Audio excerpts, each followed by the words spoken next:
And now let's remember the human being, a human being who plans his day, a being who plans his life. He decides the most important events of his life, what to study, what career path to take. It is an entity that falls in love, chooses a partner for life, does everything to achieve goals, in memory of which he will gloat for the rest of his life. He enjoys the position, possessions, role in society, more or less important personal contacts, and standard of living. He can adorn himself, he can be happy for a new dress, colorful, luxurious, unique, flashy. He can taste food, decide, more or less, whether to have children, where to live, where to go on vacation, what car to buy. He can exercise his decision-making faculty to choose a perfume to spray on himself. He can decide to be a seducer, a good husband, a bachelor. There are those more willing to lead, and those more inclined to be led. There are those determined, and those remissive.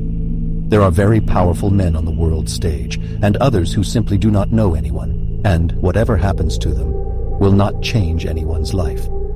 Yet not even the most influential or powerful man has decided or will decide the most important things in his existence. In the current collective imagination, no one has decided to be born. No one has decided where to be born. No one has decided when to be born.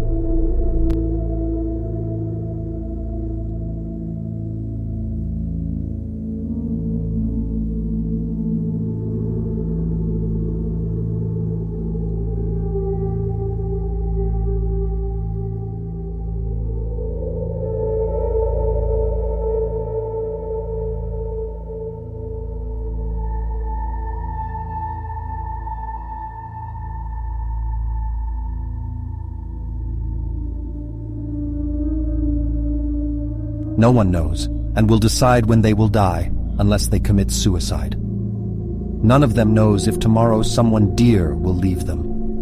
No one knows if they will be suddenly caught, day or night, by a violent earthquake that will change, at best, their life. It is even statistically unlikely that someone has personally chosen their own creed. Nevertheless, the human being is known to most as the being that is considered the highest sentient form existing. He finds himself in a world with a body that he did not decide. And by body we mean the whole body, including the brain. An intelligent human being, why is he intelligent? And what is the unit of measure of intelligence? A unit of measure of intelligence should be established by a superparte being.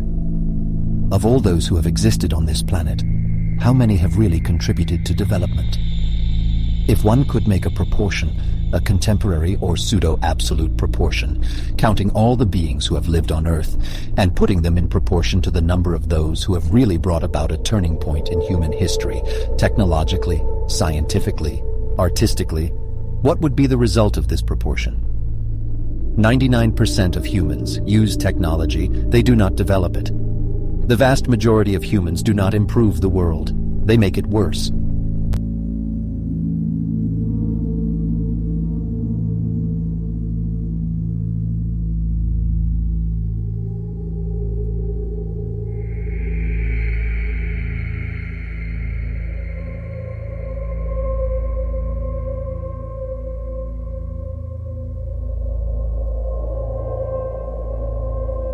A humanity that still relies on the paradox of Fermi.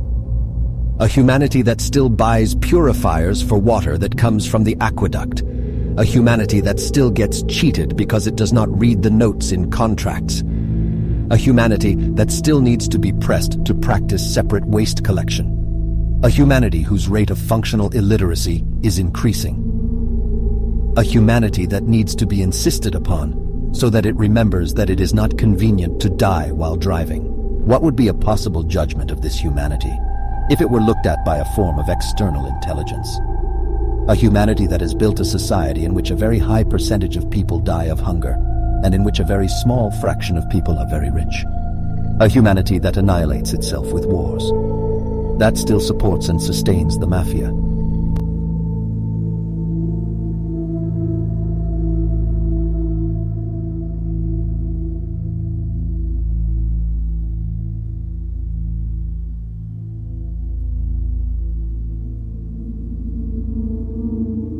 A humanity that prevails over its own kin, its brother, its neighbor.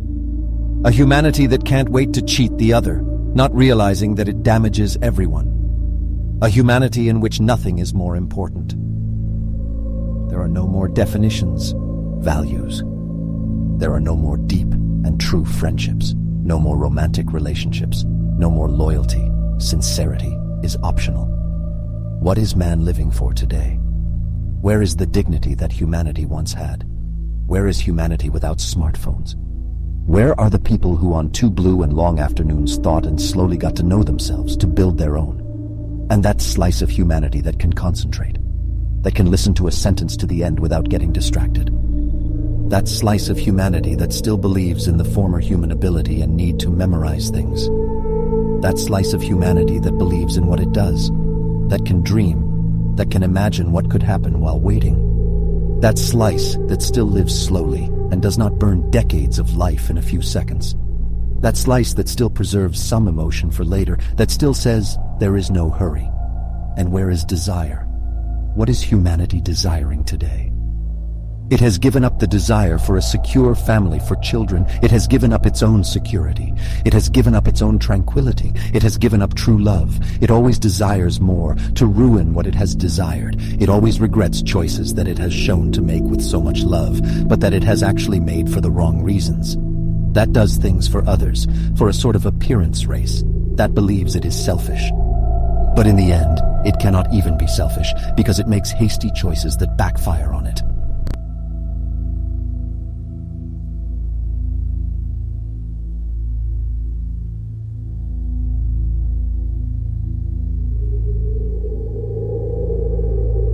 Where is the humanity that truly enjoys itself and has a sense of fulfillment and lasting happiness?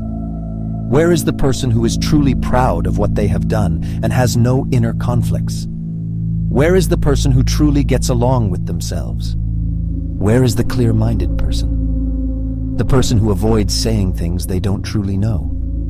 Why is there more boredom in humanity today than before? Why is there more depression, generally speaking, and at a younger age? What would be a hypothetical midpoint of humanity from which the highest average happiness, highest average intelligence, and highest progress could be measured? In 2023? In 2060? If an external form of intelligence were to measure these parameters today, how would humanity compare to 150 or 500 years ago, when there was no technological progress like today, when there was no internet, no electricity, no air conditioning? And if they were to measure the abilities of individuals, when would the highest measurements be obtained in terms of attention, concentration, strength of desire, and willpower, and values? Total progress? What is progress really? And what is intelligence really? Intelligence should not be confused with the amount of knowledge one is aware of, and progress and quality of life should not be confused with the speed of internet connection. A human named Heraclitus said, "Knowing many things does not teach intelligence.